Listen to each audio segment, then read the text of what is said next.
Jaden and our resident expert Caleb here with Fantasy Tomorrow. And now that season is over and hopefully, fingers crossed, you guys got a championship win, it is time to look at our fantasy football MVPs. Now, these aren't the best fantasy football players, but these are players that brought something to the table that no one else could, or provided amazing productivity compared to what you paid for them, whether it be in trades or in the draft. So, Caleb, who is our number 5 MVP?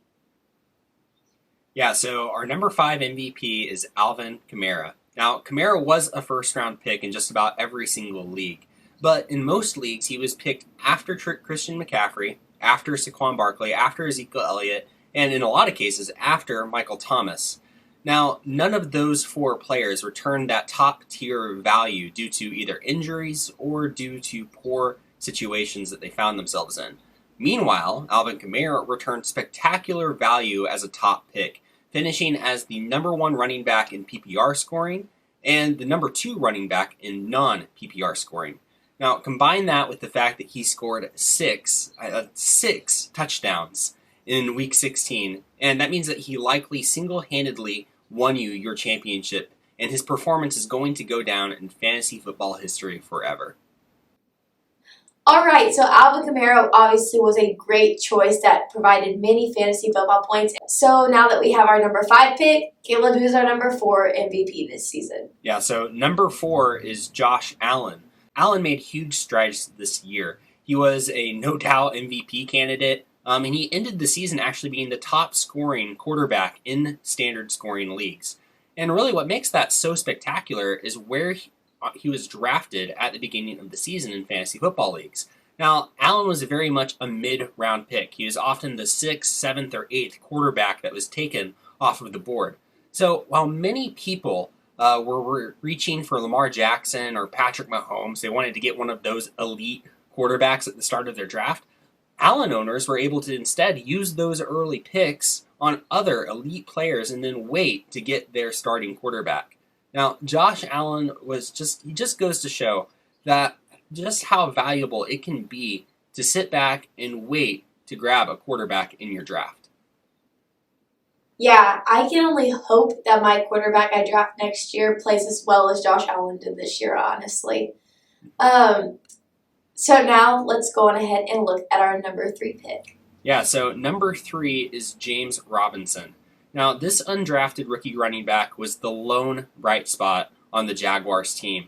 But for most people, they had no idea even who he was until after Week 1, when he surprisingly led the team in carries. And from there on out, Robinson was a no-doubt RB1, and he finished the season as the number 7 running back in both PPR and non-PPR scoring. Now, getting a running back 1 off of waivers early in the season was likely a game changer for your team, and it's likely that Robinson was a large part in carrying your team to the fantasy playoffs. It's always awesome to find a no-doubt fantasy football star on the waiver wire, and Robinson was definitely one of those. So now let's go on ahead and see who our number 2 MVP was. Yeah, so number 2 is Stephon Diggs. Now, Diggs was able to lead the league in both receptions and receiving yards in his first year in Buffalo, which led to him being the number 3 scoring wide receiver in fantasy football. Now, the value in that is that coming into the season, many people had Diggs ranked as a borderline wide receiver 2 or wide receiver 3 due to the uncertainty surrounding his move from Minnesota to Buffalo. They just didn't know how he was going to perform in Buffalo with that new connection with Josh Allen. But Diggs proved all of those doubts wrong, and those who were willing to trust him and pick them in their drafts were likely rewarded in Week 16 with his best performance of the season, where he scored 3 touchdowns in what for most of us was our championship week. Yeah, Diggs was definitely a man that helped many people score those championship wins in their leagues. And now, drumroll please, for the moment you've all been waiting for. Who is our number 1 MVP this season? Well, our number 1 MVP is Travis Kelce, and I'm a huge Kelce fan. I'm wearing his jersey right now, but Kelce is just an amazing tight end, and it's not a surprise at all that he was the number 1 scoring tight end. In fact, that's nothing new. He's done that consecutively for a couple of seasons. But what is new for Kelce is just how much better he was than the rest of the competition at that tight end position.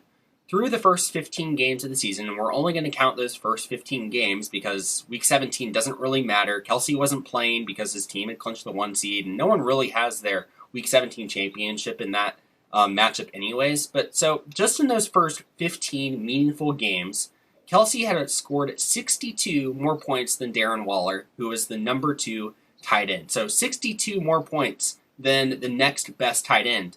And then he had scored almost 150 more points than tight end 3, that being Logan Thomas. So he was just in a complete league of his own when it came to tight end scoring. Now, tight end is a wasteland from year to year, especially this year. If you didn't have Kelsey or Waller, you're likely trying to figure out who in the world to plug in at tight end each week.